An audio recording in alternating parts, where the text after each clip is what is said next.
안녕하십니까. 스튜디오 JC의 JC입니다.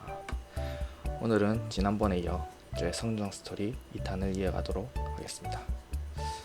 초등학교를 지나서 중학교를 들어갈 때쯤 저는 슬램덩크라는 만화의 영향을 받고 이맘때쯤 그림체에서도 변화가 생겨요. 아마 저 외에도 한국, 일본 가리지 않고 많은 작가님들이 이노우에 타케이코 작가의 영향을 받았을 거라 생각해요. 따라했다고까진 말하기 어렵더라도 당시에 유사한 그림체 작가들이 많이 나왔던 걸로 기억을 하거든요. 저 같은 경우에는 그냥 학생이었기 때문에 그 전까지는 드래곤볼 그림체를 거의 뺏기듯이 그렸었다라고 한다면은 이때부터는 슬램덩크 그림체 흉내를 내기 시작합니다. 그리고 농구를 또 엄청 열심히 했어요. 학교 마치고도 2-3시간씩 농구하고 발에 물집이 생겨서 다 터지고 그래도 또 농구하러 가고 이런 걸 보면 만화의 영향이 상당하다고 느껴지는데, 만화를 통해서 농구라는 스포츠에 빠져들게 한 거잖아요. 만약에 슬램덩크를 읽지 않았다면 내가 그렇게까지 농구를 좋아했을까 하는 생각도 들고요. 전에 이제 그림 그리는 학생들에게도 운동을 추천한다는 이야기를 한 적이 있는데 그 이야기를 했던 게, 일반적으로 만화를 좋아하는 사람들은 사회성이 다소 떨어지는 경향이 있거든요. 저도 마찬가지고 만화를 그린다는 작업 자체가 혼자서 소화해야 되는 시간이 상당히 긴데, 그 작업이 좋아서 직업으로 삼았거나 직업으로 삼으려는 사람들이잖아요. 그래서 더 그런 경향이 있는 것 같은데, 저 같은 경우에는 농구를 통해서 그나마 사회성을 많이 향상시킬 수 있었다고 생각하거든요.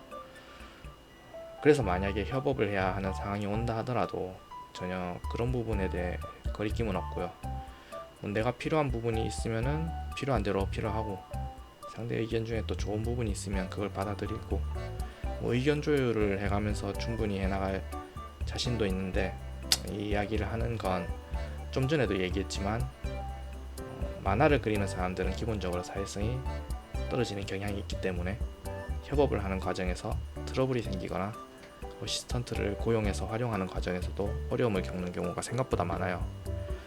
어시스턴트가 한 작업이 마음에 안 드는데도 불구하고 수정 지시를 못해서 그걸 다 고쳐 그리느라 고생은 고생대로 하고 비용은 비용대로 드는 그런 경우도 진짜 많고, 또 요즘에는 어린 친구들이 어시스턴트의 과정을 거치지 않고 바로 다이렉트로 작가로 데뷔하는 경우도 많잖아요. 그러다 보니까 이런 작업하는 과정들을 익히지 못한 상태로 데뷔하게 되면서 그런 일들이 생기는 경향이 있는데, 사실 웹툰 작가라는 직업도 작가 혼자서 모든 걸 다 하는 것처럼 보여질 수 있지만 의외로 그렇지 않은 부분도 많거든요. 저는 지금 혼자서 모든 작업을 다 하고 있긴 하지만, 일반적으로는 작가가 글과 그림을 다 담당하고 있다 하더라도 어시스턴트를 활용하지 않고서는 주간 연재 스케줄을 소화하는 건 정말 어렵고, 또 요즘에는 에이전시나 스튜디오에서 각 작업 과정을 스토리부터 해서 콘티 작가, 작화를 담당하는 그림 작가, 그리고 배경, 채색까지 세분화시켜서 진행하는 경우도 많은데 어떻게 보면 이 과정들도 다 협업을 한다고 볼 수 있잖아요. 그래서 이런 과정에서 생길 수 있는 어려움들을 풀어나갈 수 있는 능력을 갖추는데 저는 스포츠가 도움을 줄 수 있다고 생각합니다. 앉아서 공부만 하는 게 절대 능사가 아니잖아요. 때로는 밖에서 뛰어놀 때 배울 수 있는 것도 정말 많다고 생각합니다. 저 역시 여전히 사회성이 그렇게 뛰어난 편은 아니지만 또 제가 INTP라 듣기 좋아하는 말을 하는 것보다는 팩트로 얘기하는 걸 좋아하거든요. 상대방도 저한테 팩트로 얘기해주길 선호하고, 기본적으로 이런 성향이라 아마 어렸을 때 농구라도 하지 않았으면 정말 사회성이 떨어졌을 것 같아요. 그리고 제가 어렸을 때는 지는 걸 진짜 싫어했어요. 농구할 때도 개인 플레이를 진짜 많이 했었고, 참고로 제가 제일 좋아하는 농구 선수가 앨런 아이버슨이라는 농구 선수인데, 2m가 넘는 괴물들이 득실거리는 NBA에서 183cm 키에 최단신 득점왕이랑 MVP 기록까지 가졌을 거예요.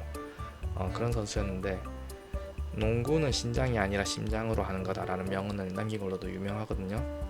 근데 개인적으로 농구는 키로 하는 게 맞는 것 같아요.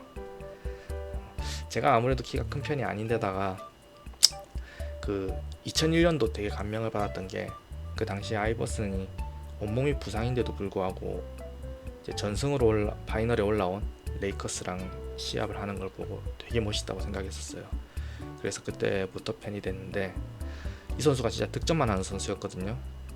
그래서 저도 그렇게 흉내를 낸 건지도 모르고 기본적인 성향 자체가 또 단독 플레이를 좋아했었던 것 같기도 해요. 제가 거의 연산동 아이버슨이었는데 패스는 안 하고 공잡은 거의 무조건 슛이었어요. 그래도 학교 내에서는 곧잘 하는 편이었는데 이제는 지금까지 생활체육 하시는 분들에 비하면 뭐 어림도 없고요. 일단 체력 자체가 비교가 안 되니까 또 이제 나이가 들기 시작하니까 순발력이 떨어져가지고 되게 뭔가 자괴감 같은 게 좀 들더라고요. 내 몸이 생각하는 대로 몸이 안 움직여지니까 일단 수비가 안 돼요. 왜 뭐 비교를 하긴 좀 그렇지만 몸 관리에 수십억을 들인 르브론 제임스도 나이 드니까 병장 농구 하더라고요. 그리고 제가 사실은 이제 슬램덩크에 있는 캐릭터 중에서 스테용이란 캐릭을 그렇게 막 좋아하진 않거든요. 근데 이제 제가 어떻게 보면은 각성하기 전에 스테용처럼 플레이를 했던 거죠. 물론 실력은 스테용이 아니었지만 그렇게 하다 보니까 당연히 농구하다가 트러블이 생겼어요. 친구들이랑. 물론 이제 아무래도 패스를 안 하니까 주변에서 얼마나 짜증났겠어요. 뭐 그 친구들 그냥 들러리 서로 나온 건 아니잖아요. 뭐 이제 같이 즐기려고 하는 농구인데 저 혼자서만 막 득점하고 이렇게 하면은 그렇게 해서 뭐 이겼다 하더라도 뭐 사실 그게 대단한 뭐 어떤 대회 결승전 이런 것도 아니고, 그러니까 뭐 이겨봤자 그 친구들은 뭐 재밌었겠어요? 별로 재미없지 않았을까? 이제 그러다 보니까 저도 조금씩 알게 된 거죠. 아, 이게 너무 나에게만 이렇게 집중을 했구나. 나 혼자서 이기고 싶어서 나 혼자 그냥 지랄 발광을 했구나. 이런 걸 조금씩 알게 된 거죠. 그러다 보니까 다 같이 즐기는 쪽으로 초점을 맞추자 이렇게 하다 보게 됐고, 실제로 패스를 하니까 농구가 더 재밌더라고요.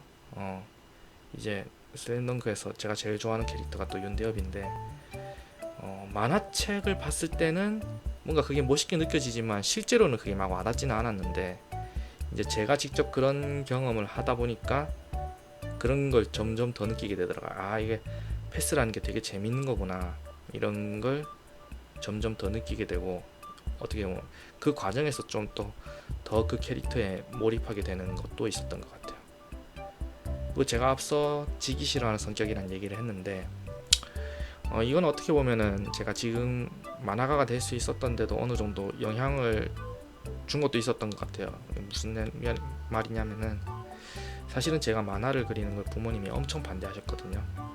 이전 이제 부모님 세대에서는 만화를 그린다 하면은 굶어 죽는다 이런 인식이 아무래도 있었을 거고, 이게 지금 웹툰 시장처럼 막 이런 만화 쪽 웹툰 쪽 시장이 커진 게 생각보다 얼마 안 돼요. 그리고 만화 시장이 막 성장했을 때도 있긴 있었는데 90년대 잠깐 이제 일본 만화가 엄청나게 수입이 되면서 막 성장했던 시기가 있었는데 그 뒤에 또 곧바로 암흑기를 맞았기 때문에 이것도 사실 틀린 말은 아니긴 해요. 근데 이제 저는 그런 건 사실 크게 상관이 없었던 거죠. 내가 하고 싶은 걸 하는 게 더 중요했었던 것 같아요. 그리고 뭐 제가 뭐 이런 말 하기 좀 그렇지만 초등학교 중학교 때까지는 뭐 학교 성적도 나름 괜찮았거든요.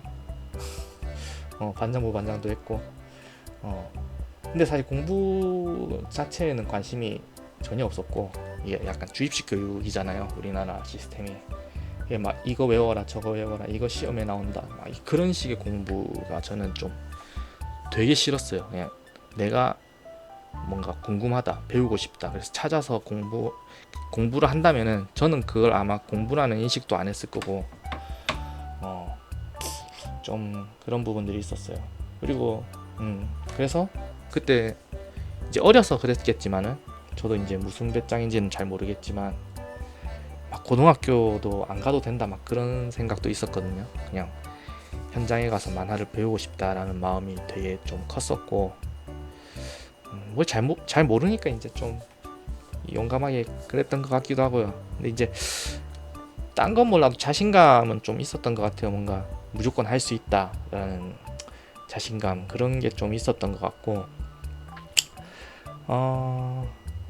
부모님은 이제 그래서 고등학교 입학 이후에 어떻게든 저를 설득시켜 보려고 하셨지만 제 고집을 결국 꺾지 못하셨죠. 그래서 그 이후로부터는 부모님께서 많이 도와주셨습니다. 솔직히 일본 유학 같은 경우에도 부모님 지원이 없었으면 사실 거의 불가능했을 테니까. 제가 전에도 언급한 적이 있지만 무조건적으로 희망의 메시지를 말하는 건 별로 안 좋아하거든요. 노력을 하면 무조건 할 수 있다 이런 식으로 별로 말하고 싶진 않은 게, 솔직히 막 노력을 해도 못하는 경우가 또 있기 때문에 그게 이제 재능의 탓이 될 수도 있고, 뭐 운도 어느 정도 작용하는 데다가 주변 환경도 무시 못하니까요. 뭐 그래도 사실 버티다 보면은 할 수 있는 경우가 있기도 한데, 뭐 버티는 것도 환경에 따라서는 아무나 할 수 있는 게 아닐 수 있잖아요. 그렇다고 노력이 필요 없다는 얘기는 절대 아니고요.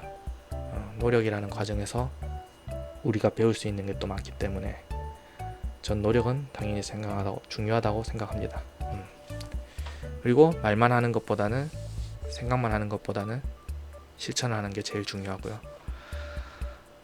다만 환경도 중요할 수밖에 없는 게, 물론 제가 지금까지 아직 작가로서 뭐 대단한 커리어를 이어왔다고 볼 수는 없지만, 그래도 뭐 작가로서 활동할 수 있었던 데는 부모님의 지원이 있었기 때문이라고도 생각을 해서요. 저희 집이 뭐 금수저라기거나 뭐 그런 건 아니지만 적어도 굶어 죽을 수 있다는 생각은 안 해봤으니까요. 뭐 그런 생존에 걸린 생각, 걱정은 안 해봤으니까. 그러니까 단순하게 내가 하고 싶은 거에 더 몰두하지 않았나라는 생각도 하고요. 그런 어느 정도 그런 환경이 뒷받침됐기 때문에, 만약에 당장 먹고 살기 급급했다면 좀 다른 선택을 했을 수도 있지 않았을까, 뭐 그럴 수도 있잖아요. 다만 저는 좀 힘들어도 하고 싶은 걸 하는 게 좋지 않나라는 생각을 하고 있어서, 근데 이건 또 사람마다 가치관의 차이가 있을 것 같아가지고 사실 정답은 없는 것 같아요. 그냥 제 생각은 그렇다는 거예요. 그리고 최근에 여자 의사분이 여자 복싱 챔피언이 됐더라고요. 그걸 봤는데 그분이 유퀴즈에 나와서 하시는 말씀이 발가락이 하나 없는 장애가 있으시다고 하더라고요. 근데 그렇게 신체적인 약점이 있음에도 불구하고 의사를 하면서 복싱 챔피언이 되려면 얼마나 많은 노력을 하셨겠어요.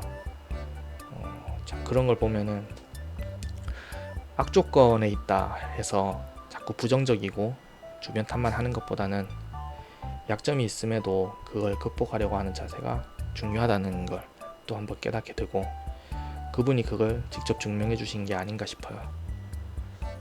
아무튼 제가 만화를 포기하지 않으니까 결국 부모님께서 허락을 하시고 고등학교부터는 이제 입시 미술학원에 다니게 됩니다.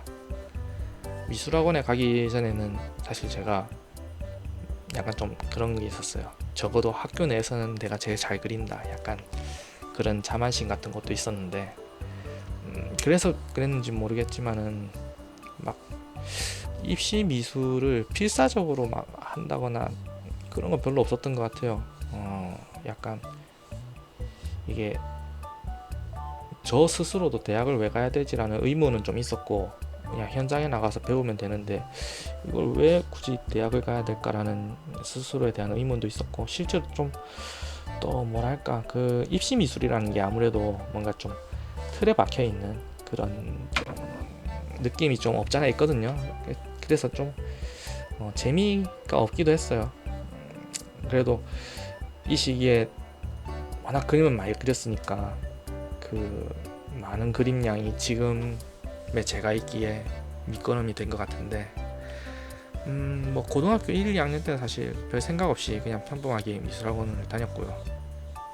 그러다가 3학년 때 갑자기 미술학원을 바꾸게 됩니다. 사실은 이 과정에서 부모님이랑 약간의 트러블이 있었는데, 저는 사실 미술학원을 바꿀 생각이 없었거든요. 근데 이제 또 어머니가 추천해준 미술학원에 김정기 선생님이 있다는 얘기를 듣게 돼가지고, 그래서 이제 제가 받아들이게 되죠.